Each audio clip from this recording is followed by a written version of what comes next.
What would you do if you found your enemy bleeding at your doorstep? In 1882 Arizona, when hatred between settlers and native tribes ran deeper than canyon walls, farmer Thomas McKenna faced exactly that choice. A wounded Apache warrior crawled to his gate under the scorching desert sun, barely alive, with bullet wounds that told a story of violence and desperation. Every neighbor would tell him to let the man die. Every instinct of survival would scream danger. But Thomas made a decision. It would change everything. Because when that Apache's tribe returned at midnight, dozens of silent shadows surrounding his farmhouse, they didn't bring the revenge he expected. What they carried with them was so unexpected, so profound, that it would challenge everything the Old West believed about honor, humanity, and the power of a single act of mercy. This is the true story of how one bleeding man at a farmer's gate became the bridge between two worlds at war. The Arizona sun blazed mercilessly across the barren landscape as Thomas McKenna wiped the sweat from his weathered brow. At 42, his hands told the story of 20 years fighting this unforgiving land, calloused from building fences, scarred from handling barbed wire, and permanently stained from the red dirt that seemed to seep into everything. His small ranch sat like a defiant island in an ocean of sagebrush and mesquite, bordered by wooden fences that marked his claim against the endless wilderness. It was September 15th, 1882, and tensions between settlers and Apache tribes had reached a boiling point. Just 3 weeks earlier, the Johnson family, barely 30 miles south, had been found dead in their burned-out homestead. The territorial newspaper screamed headlines about savage raids and Indian uprisings, while the local sheriff's office posted warnings about traveling alone after dark. Thomas had just finished checking his cattle when he heard it, a sound so faint it might have been the wind through the canyon walls. But there it was again, a low, pained groan coming from somewhere near his front gate.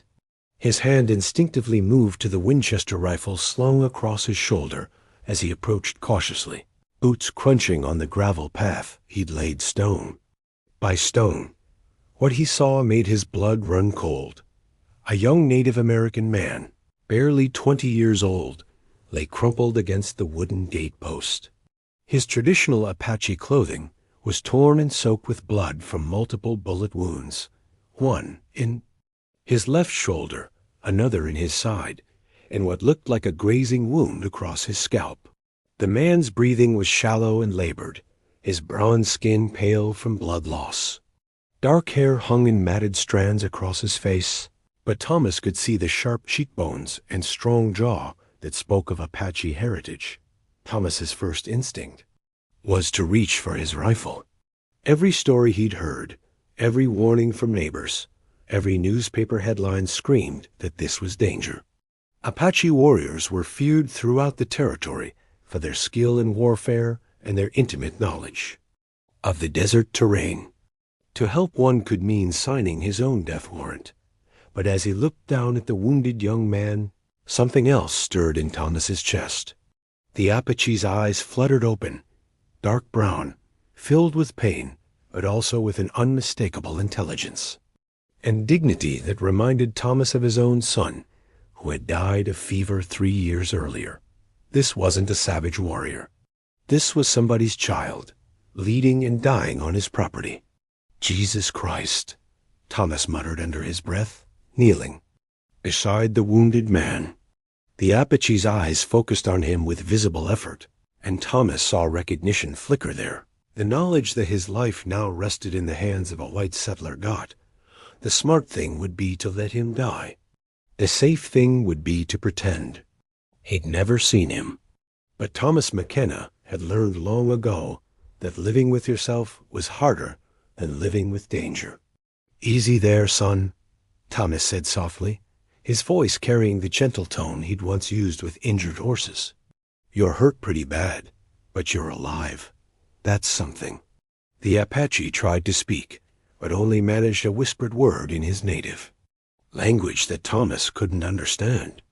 Blood trickled from the corner of his mouth, and Thomas knew that without immediate help, this young man would be dead within the hour. Thomas glanced toward the horizon, where the sun was beginning its descent toward the distant mountains. Soon it would be dark, and everyone knew that darkness belonged to the Apache. If this warrior had family, if he had a tribe searching for him, they would come looking. And when they found their wounded brother on a white man's property, "Damn it all to hell," Thomas whispered, then made the decision that would change everything. He slipped his arms under the Apache's body, feeling the young man's weight, lighter than expected, probably weakened by blood loss and days without food. "Come on, son. Let's get you inside before you bleed out on my gate."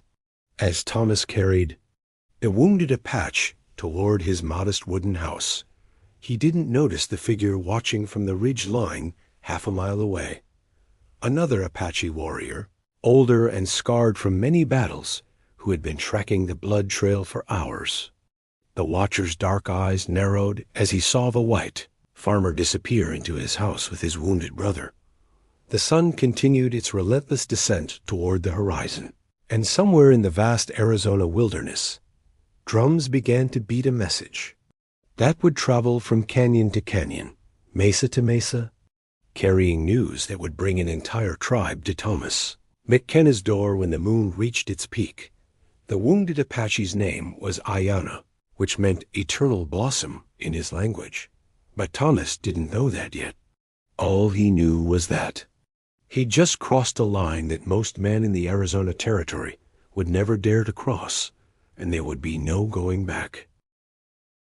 Inside his modest farmhouse, Thomas McKenna worked by lamplight with the focused intensity of a man who understood that time was running out. He'd cleared his kitchen table and laid the wounded Apache across it, using his cleanest sheets as makeshift bandages. The bullet wound in the young man's shoulder was the most serious. The slug was still lodged deep in the muscle, and Thomas knew it had to come out or infection would set in within hours. "Stay with me, son," Thomas murmured as he heated his knife blade over the oil lamp's flame. His hands were surprisingly steady for a man who'd never performed surgery on anything more complex than a sick calf. "This is going to hurt like the devil, but it's the only way." The Apache's eyes fluttered open again, and this time they held a clarity that hadn't been there before. He studied Thomas's face with an intensity that made the farmer uncomfortable. Not with fear, but with the weight of being truly seen by someone from a completely different world. "Why?" The word came out as barely a whisper, but it was clear English, spoken with only the slightest accent. Thomas paused, the heated knife blade still glowing red-hot in his hand. "Why what? Why ... help ... enemy?" The question hung in the air between them like smoke from a campfire. Thomas had been asking himself the same thing for the past hour, and he still didn't have a good answer. Every practical consideration said he should have left the young man to die. Every survival instinct screamed that he was making a mistake that could cost him his life. "Maybe because you're not my enemy," Thomas finally said, meeting the Apache's gaze. "Maybe you're just a hurt young man who needs help. And maybe that's enough." The Apache studied him for a long moment, then nodded slightly. "My name ... Ayana. Thomas McKenna. This is gonna hurt, Ayana, but I need to get that bullet out." What followed was the longest hour of Thomas's life. Working by flickering lamplight, he extracted the bullet with painstaking care, while Ayana gritted his teeth against the pain, never crying out, despite what must have been agony. Thomas cleaned the wounds with whiskey, the good stuff he'd been saving for special occasions, and stitched them closed with thread he'd normally use for mending harnesses. As he worked, Ayana began to speak in halting English, his voice growing stronger as the immediate danger of blood loss passed. He told Thomas about the cattle rustlers who had attacked his hunting party 3 days earlier, white men with no brands on their horses and bandanas covering their faces. They'd shot first and asked questions later, leaving Ayana's 2 companions dead and Ayana himself wounded and lost in unfamiliar territory. Not Apache raid, Ayanna explained, wincing as Thomas cleaned the head wound. We tracked ... stolen cattle. Follow trail. To find ... truth. Thomas felt something cold settle in his stomach. He'd heard rumors about rustlers operating in the area, stealing cattle from both white settlers and Apache herds, then letting the two groups blame each other for the thefts. It was a convenient arrangement for men who profited from chaos and hatred. You were trying to find out who was really stealing the cattle, Thomas said, understanding dawning on him. And they shot you for getting too close to the truth. Ayanna nodded weakly. My uncle ... he is war chief, tries to keep peace, says war only brings more death. But young warriors, they grow angry, want revenge for stolen horses, killed cattle. As the night deepened, Thomas found himself drawn into conversation with this young Apache who spoke of peace while his own people called for war. Ayanna told him about his life, how he'd learned English from a missionary who had lived briefly with their tribe, how he served as a translator during the few peaceful negotiations that had taken place, how he dreamed of a future where Apache children could grow up without constantly looking over their shoulders for soldiers or settlers. With guns, your son? Ayanna asked, noticing a small wooden toy horse on the mantelpiece, one that Thomas had carved for little Billy before the fever took him. Thomas's throat tightened. Had a boy. Fever got him 3 years back. He would have been about your age now. They sat in silence for a moment, two fathers from different worlds united by loss and the universal hope that the next generation might find a better way to live outside. The wind began to pick up, carrying with it sounds that made Thomas's blood run cold, the distant rhythm of drums echoing off canyon walls, growing closer with each passing hour. Ayanna heard them too, and his eyes widened with what looked like both relief and concern. My people, he said quietly. They come to find me. Thomas moved to the window and peered out into the darkness. He couldn't see anything yet, but he could feel them out there. Apache warriors moving like shadows through the desert, following the drums and the blood trail that would lead them straight to his door. How many? Thomas asked, his hand moving instinctively toward his rifle. Enough, Ayanna replied. Then, seeing the fear in Thomas's eyes, he added, but they will listen to me? If I tell them, you saved my life, they will understand. Thomas wasn't so sure. He'd heard too many stories about what happened to white men who found themselves surrounded by Apache warriors in the middle of the night. But looking at Ayanna, this young man who had shown more dignity and grace while wounded than most men showed when they were healthy, Thomas found himself believing that maybe, just maybe, there was another way this could end. The drums were getting closer now, and Thomas knew that by midnight, his small ranch would be surrounded by some of the most skilled warriors in the American Southwest. Everything he'd worked for, everything he'd built, might be destroyed before the sun rose again. But as he looked at Ayanna, who was struggling to sit up despite his wounds, Thomas realized that some things were worth the risk. Some bridges were worth building, even if you weren't sure they'd hold your weight. What do we do now? Thomas asked. Ayanna met his eyes with a gaze that seemed older than his years. Now ... we find out if two worlds can ... meet in peace. The grandfather clock in Thomas's parlor chimed 11 times, each note seeming to echo endlessly in the desert stillness. Through his window, Thomas could see nothing but darkness, but he knew they were out there. The drums had stopped an hour ago, replaced by a silence so complete it made his ears ring. It was the silence of predators moving into position, of warriors who could cross open ground without disturbing a single grain of sand. Ayanna had insisted on moving to the front porch, despite his wounds, using Thomas's walking stick to support himself. The young Apache warrior sat in Thomas's wooden rocking chair, wrapped in one of Martha's old quilts, the blue and white one she'd finished just before the consumption took her 5 years earlier. It was strange how that quilt, made by loving hands for peaceful evenings, now served as a barrier against the desert cold for a man whose presence might determine whether Thomas lived to see another sunrise. "Tell me about your uncle," Thomas said quietly, his Winchester rifle across his lap. He'd decided that if he was going to die tonight, he wanted to understand the people who might kill him. Ayana's eyes remained fixed on the darkness beyond. "The fence line. Cochise was my grandfather's brother. My uncle Naish walks in his shadow, tries to keep our people ... from path of ... endless war." Each word came with effort. The bullet wounds were taking their toll, but Ayana's voice carried a strength that spoke of generations of oral tradition, of stories passed down around campfires under these same stars. "But some of your young warriors want to fight?" "Yes. They see ... settlers take more land.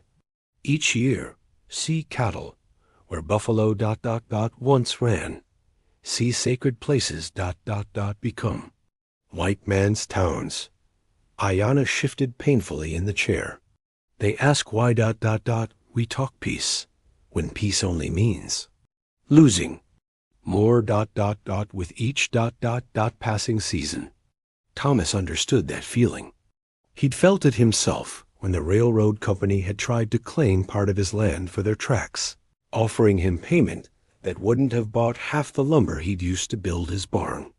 The difference was that Thomas had the law on his side.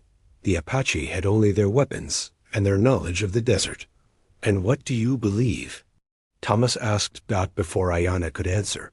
They both heard it, the soft sound of leather against wood. Someone had just placed a hand on the fence post, not 50 yards away. Then another sound from the opposite direction, and another from behind the house. They were surrounded. Thomas's grip tightened on his rifle, but Ayana placed a restraining hand on his arm. "No sudden movements," the young Apache whispered. "They see ... everything, but they will wait." FOR, signal from ... war chief. The shadows began to take shape in the moonlight. Thomas counted at least 12 figures positioned around his property, though he suspected there were more he couldn't see. They stood like statues carved from darkness itself, patient and utterly still. These weren't the wild savages described in the territorial newspapers. These were disciplined warriors operating with military precision. A new figure emerged from the darkness, walking openly up the path toward the house. He was older than the others, perhaps 50, with gray threading through his long black hair and scars that spoke of many battles. His approach was unhurried, confident, the walk of a man who had nothing to prove and nothing to fear. This had to be Naish, the war chief Ayana had spoken of. The war chief stopped at the bottom of the porch steps and looked up at his nephew. For a long moment, uncle and nephew stared at each other, conducting an entire conversation in a language of glances and subtle expressions that Thomas couldn't begin to interpret. Finally, Naish spoke in Apache, his voice carrying clearly in the still air. Ayana responded in the same language, their words flowing like water over stone. Thomas caught his own name mentioned several times, and he heard what sounded like questions and explanations. But the rapid exchange left him feeling like a child, trying to understand adult conversations happening above his head. Then Naish turned his attention to Thomas, studying him with eyes that seemed to see straight through to his soul. When he spoke, his English was better than Ayana's, with only a slight accent coloring his words. "You are the farmer who found my sister's son bleeding at your gate." Thomas swallowed hard, his mouth suddenly dry. "Yes, sir, that's right. And you chose to heal his wounds rather than let him die." "I did." "Why?" It was the same question Ayana had asked, and Thomas still didn't have a perfect answer. Because it was the right thing to do, he said finally. Because he was hurt, and I could help. Nate nodded slowly, as if this answer told him something important about Thomas's character. My nephew tells me you removed bullets from his body, that you used your own medicine, your own cloth, your own shelter to save his life. Any decent man would have done the same. No, Nate said firmly. Most men would have let him die. Most men would have been afraid. He paused, studying Thomas's face. Are you afraid now, Thomas McKenna? Thomas considered lying, but something about this man's presence demanded honesty. Yes, sir, I am. Scared as hell, if you want the truth. A hint of what might have been respect flickered in Nate's eyes. Good. Fear keeps a man alive, but courage makes him worthy of life. He gestured toward his nephew. Ayanna tells me that rustlers shot him while he tracked stolen cattle. White men with covered faces who profit from the hatred between our peoples. That's what he told me too, and I believe him.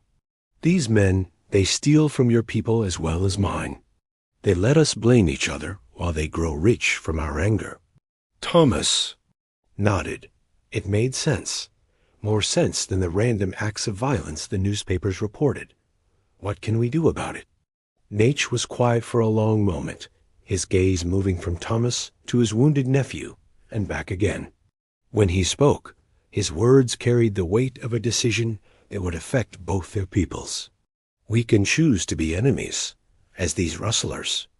Hope, we can spill blood here tonight and let hatred win another victory. He paused. Or we can choose something different, something that has never been tried before in this valley.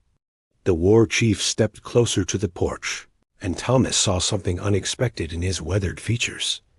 Not the savage fury described in newspaper accounts, but the careful consideration of a leader who understood that every decision carried consequences for generations to come.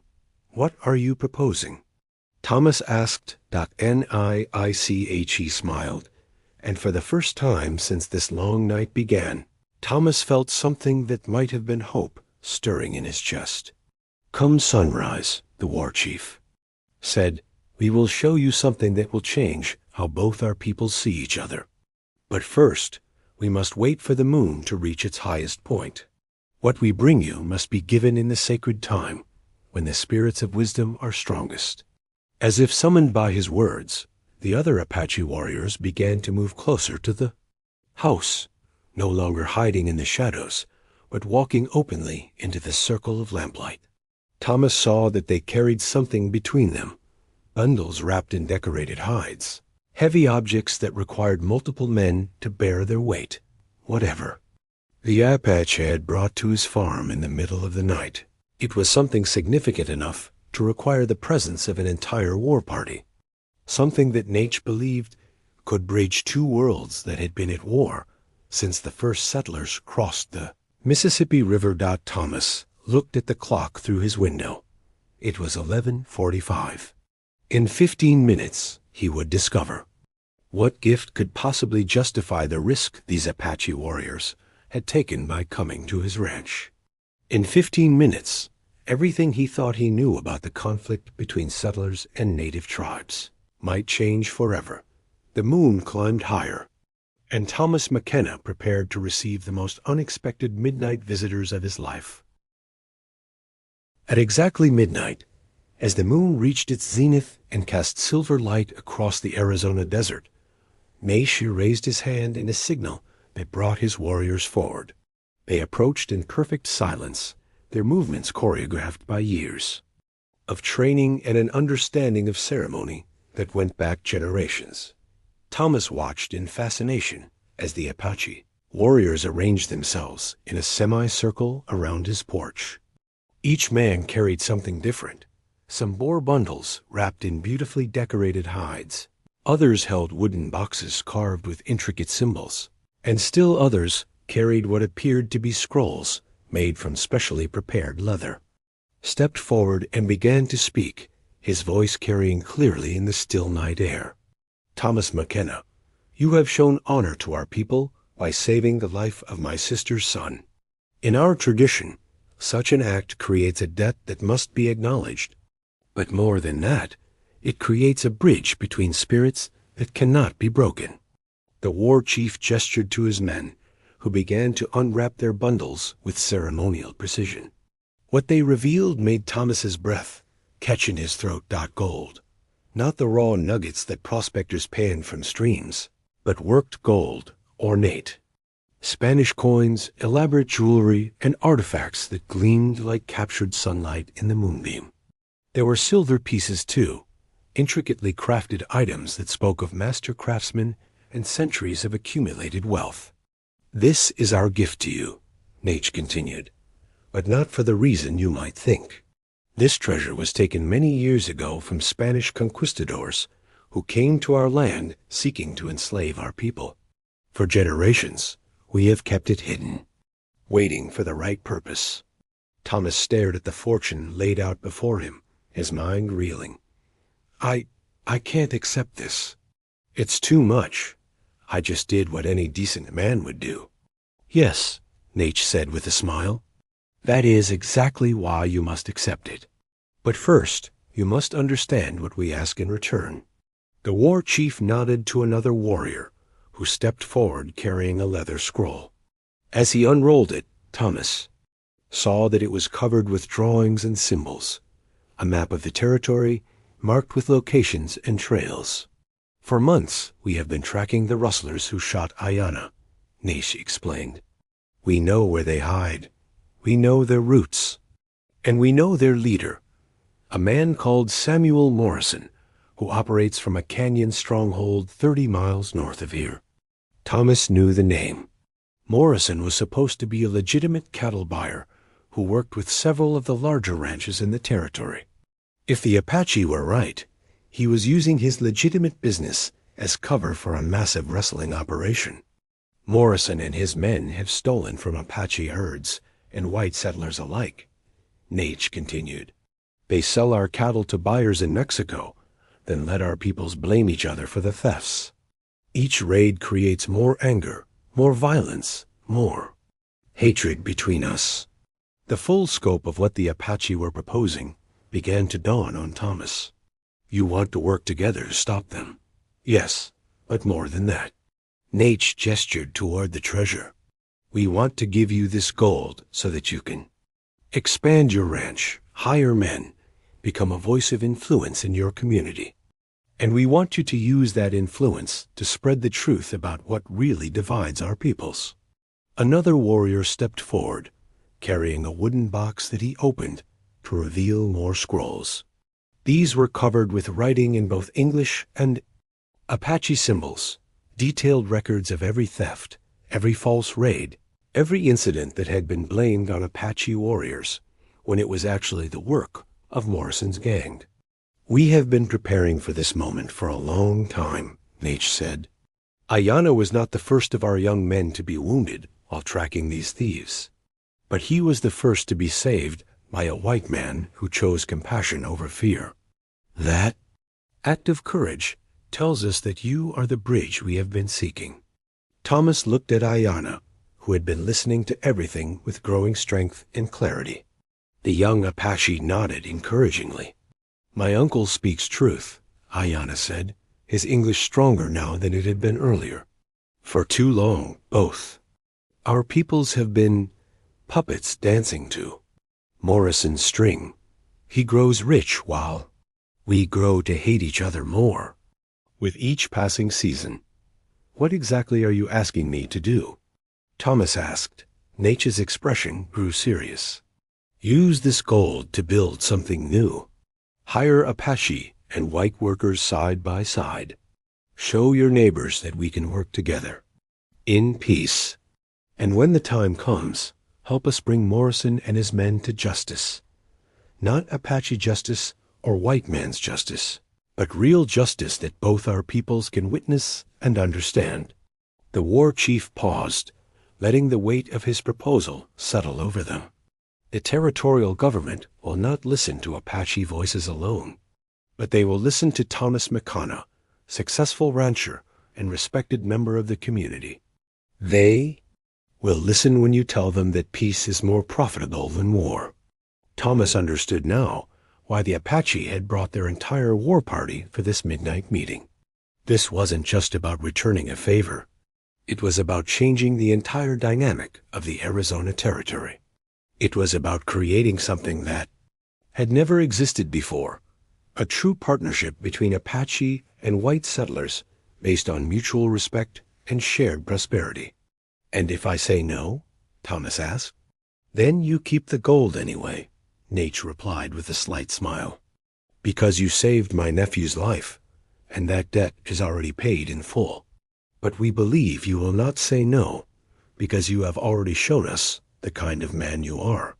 Thomas looked around at the circle of Apache warriors, at the treasure, gleaming in the moonlight, at Ayanna still wrapped in Martha's quilt, but sitting straighter now with hope shining in his dark eyes. He thought about his dead wife, who had always believed that people were fundamentally good if you gave them a chance to prove it. He thought about his son Billy, who would never grow up to see whether the next generation could do better than their parents. "What's the first step?" Thomas asked. The smile that spread across Nature's face was like sunrise breaking over the desert mountains. "Tomorrow, you and Ayanna ride together to the sheriff's office in Tucson.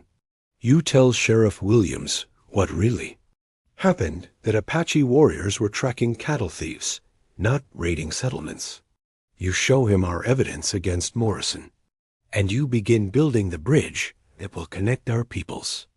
As the Apache warriors began to carefully load the treasure into Thomas's house, the farmer realized that his life had just changed forever. He was no longer just a struggling rancher trying to scratch a living from hostile land. He was now the keeper of a fortune that could transform the territory. And more importantly, he was the bridge between two worlds that had been at war for generations. When the last of the gold was secured and the Apache warriors began to melt back into the desert shadows, Nate clasped Thomas's hand in a grip that spoke of mutual respect and shared purpose. "Sleep well, Thomas McKenna," the war chief said. "Tomorrow, we begin building a future that our children's children will thank us for." As the Apache disappeared into the night as silently as they had come, Thomas and Ayanna sat together on the porch, watching the moon begin its descent toward the western mountains. The treasure was real, the partnership was real, and for the first time since settling in Arizona Territory, Thomas felt genuine hope for the future. "Do you think it will work?" Thomas asked quietly. Ayanna, still weak from his wounds, but strong in spirit, smiled. "My grandfather used to say that ... the longest journey begins with a single step. Tonight, we took that step together." 3 months later, the Morrison gang would be in prison, convicted based on evidence provided jointly by Apache trackers and territorial law enforcement.